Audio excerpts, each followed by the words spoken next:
If ungummi wase-Western Cape urentisa iSomalia endlini yakho and i-paperwork yalo awukho sure, nawe mntu wase-South Africa ufumana irenti awuyibhatali i-tax yale mali uyifumanayo naye i-paperwork, usengxakini. If unoSomalia, ingakumbi iishop zamaSomalia okanye uneshop nebhizinesi oyirana nama-foreigner eWestern Cape, uyayibona le nto ibhale apha, immigration, usengxakini. Eyadini ezilokishini ezindaweni zi-identifayiwe. Andizuthetha kakhulu but ndiyakulumkisa, qoqa amasaka eSomalia liphume endlini yakho, mmi waseMzantsi Afrika, ndithetha nawe.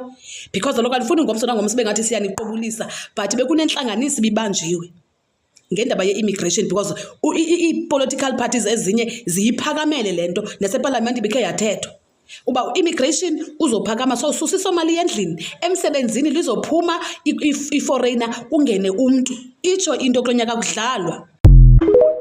There's a second immigration system in this country, not voted for, not debated in parliament, and not supported by many South Africans. But it changes immigration policy anyway. So let's talk about how immigration policy is shaped without elections.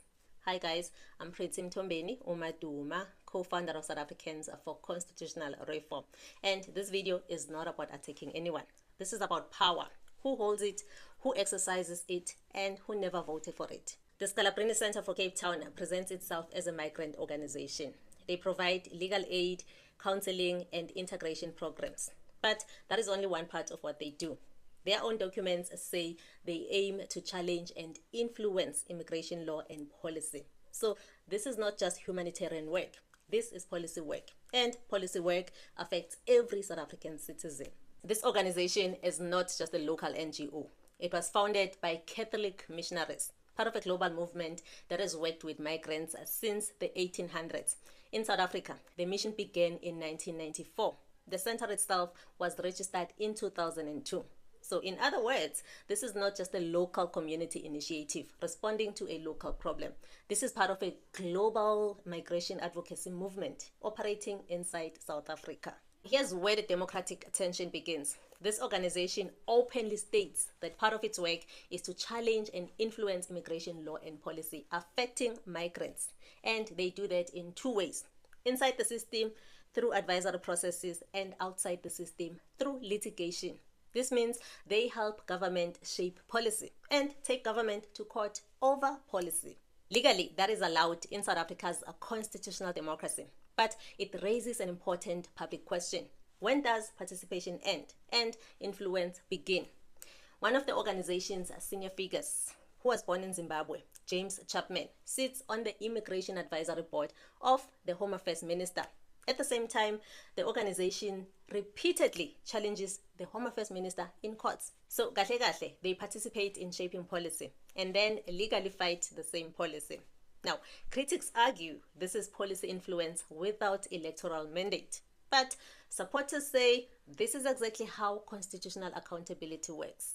Should policy stakeholders also be policy litigants? The Scalabrini Center has brought multiple cases against the government, including refugee documentation rules, deportation protections, access to social grants, and asylum procedures. While in some cases, courts ruled in their favor and ordered the government to change regulations. Now, this confirms something important. They are not just a service organization. They are a policy-shaping actor through strategic litigation. Well, like many NGOs, Scalabrini is donor-funded. Public information shows support from international foundations and migration policy institutions.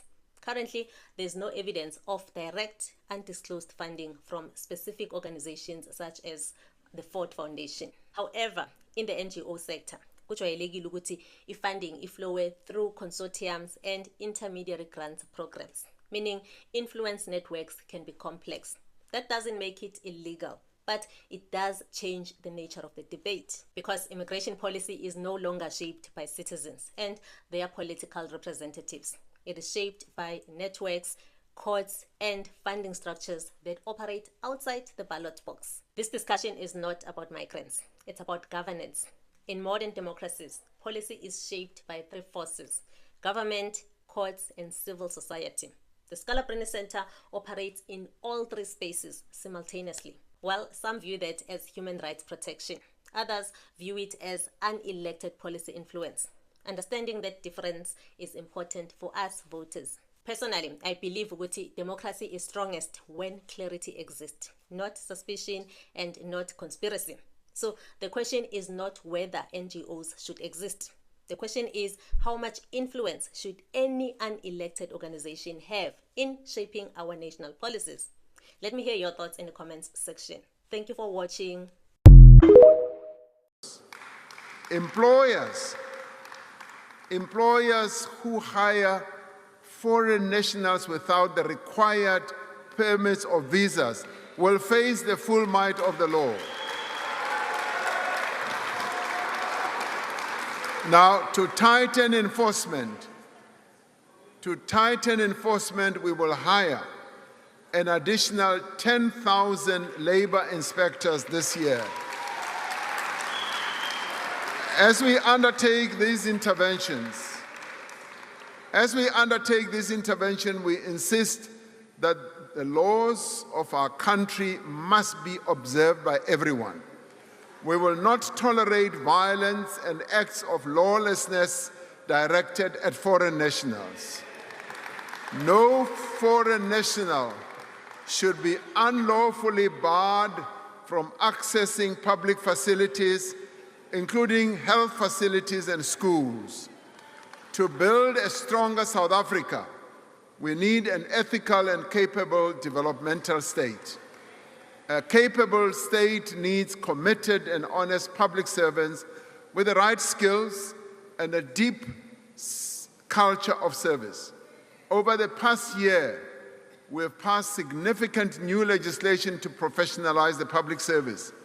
The Public Service Amendment Bill will protect key appointments from political interference and ensure that capable and qualified people are appointed to senior positions on the basis of their suitability for the job. Lifestyle audits have been made mandatory for senior public servants, reaching 93% compliance across departments. We are establishing a central registry for disciplinary cases across all spheres of government. Mawethu Bhotani kusisankxwe eMzantsi Afrika njengoko abemi beme ngamxhelomnye bezama ngazo zonke ukumisa ukuba abantu bangaphayana kwemida bangene eMzantsi Afrika.